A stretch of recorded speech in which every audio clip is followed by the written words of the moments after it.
விரியன் பாம்பு குட்டிகளே, ஐயோ என்ன எப்படி பேசுறாங்க, விரியன் பாம்பு குட்டிகளே, நீங்கள் பொல்லாதவர்களா இருக்க நலமானவர்களை எப்படி பேசுவீங்க? இருதயத்தின் நிறைவினால்தானே வாய் பேசும். இது யார் சொல்றது? யாரு சொல்ல? ஆண்டவராகிய இயேசு கிறிஸ்து சொன்ன வார்த்தை. நல்ல கவனிங்க கூர்ந்து. நல்ல மனுஷன் இருதயமாகி நல்ல பொக்கிஷத்துல இருந்து, நல்ல மனுஷனுக்கு நல்ல இருதயம் இருக்கும், அது போய் பொக்கிஷன் சொல்றாரு ஆண்டவர். பாருங்க, பொக்கிஷத்தை நல்லவில எடுத்து பேசுகிறான், நல்லவில எடுத்து காட்டுறான். பொல்லாத மனுஷன் என்ன பண்றான்? பொல்லாத பொக்கிஷத்துல இருந்து பொல்லாதவில எடுத்து காட்டுறான். மனுஷர் பேசும் வீணான வார்த்தைகள் யாவையும் குறித்து நியாய தீர்ப்பு நாளில் என்ன பண்ணுமா? கணக்கு ஒப்புவிக்கப்படணும். நீங்க உலகத்துல பேசிட்டு பண்ணிடுவ, நியாய தீர்ப்பு யாருக்கிட்ட தான் வரணும்? ஆண்டவராகிய இயேசு கிறிஸ்துக்கு தான் வரணும். தப்பிக்க முடியாதே.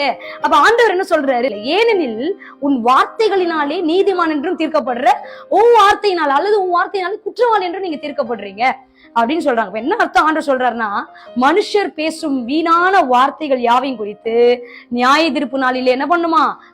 கணக்கு ஒப்புவிக்க வேண்டும் என்று ஆண்டவர் சொல்றாரு. ஆண்டவராகிய இயேசு கிறிஸ்து. எப்ப பேசக்கூடாது? வீண் வார்த்தைகள்னாலே சும்மா பேசிட்டு இருக்க. எப்ப அப்படின்னா, நீங்க கோபத்துல இருக்கும் போது வீண் வார்த்தைகளை சொல்லி அடுத்தவங்க பண்ணக்கூடாது, திட்டக்கூடாது, பேசக்கூடாது.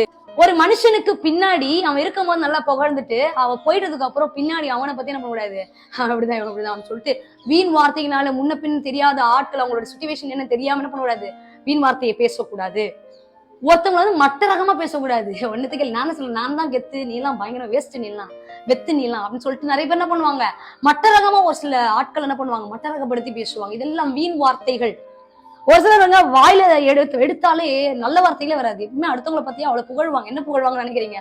ஒரே சாபமான வார்த்தைங்க, ஒரே நெகட்டிவான வார்த்தைகள் என்ன பண்ணுவாங்க, பேசி இருக்கிற பயத்துல இந்த எக்ஸ்ட்ரா ஒரு நெருப்பு தூக்கி போட்டு விடுறோம்னா அப்படியே பயங்கரமா கொழுந்து விட்டு எரிட்டன்ற மாதிரி எரியிற இதுல என்ன பண்ணுவாங்க, மனநீர் ஊத்துற மாதிரி வார்த்தைகள்னாலே வீணான வார்த்தைகளை பேசி என்ன பண்ணுவாங்க, காயப்படுத்துவாங்க. சோ இது எல்லாம் பேசக்கூடாது. நீ ஆண்டவராகிய இயேசு கிறிஸ்து நியாய தீர்ப்பு நாளிலே நீங்க பேசணும் எல்லாவற்றிற்கும் என்ன பண்ணுமா, நியாய தீர்ப்பு நாள்ல வந்து நிக்கணும். யாருகிட்ட? ஆண்டவராகிய இயேசு கிறிஸ்து கிட்ட. அவர் தான் சொல்லுவார், நீ நீதிமான், நீ குற்றவாளின்னு சொல்லி. ஏன் அப்படின்னா, வார்த்தைகளை அடக்க பழகிக்கோங்க. அடுத்தவர்களை பார்க்கும் போது நம்ம தான் பெர்ஃபெக்ட், அடுத்தவங்க எல்லாம் எனக்கு கீழன்ற ஒரு தவறான பிம்பத்தான பண்ணுங்க. இயேசுவின் நாமத்தினால அந்த கால வேலை என்ன பண்ணுங்க, நம்மளை விட்டு அகன்று போடும். இதெல்லாம் என்ன தெரியுமாங்க, ஒரு கிளை, கெட்ட கிளைகள் நம்ம இடத்துல எழும்பும் போது என்ன பண்ணணும், அப்படி டக்கு டக்குன்னு வெட்டணும். எதுல கொண்டு வெட்டணும்?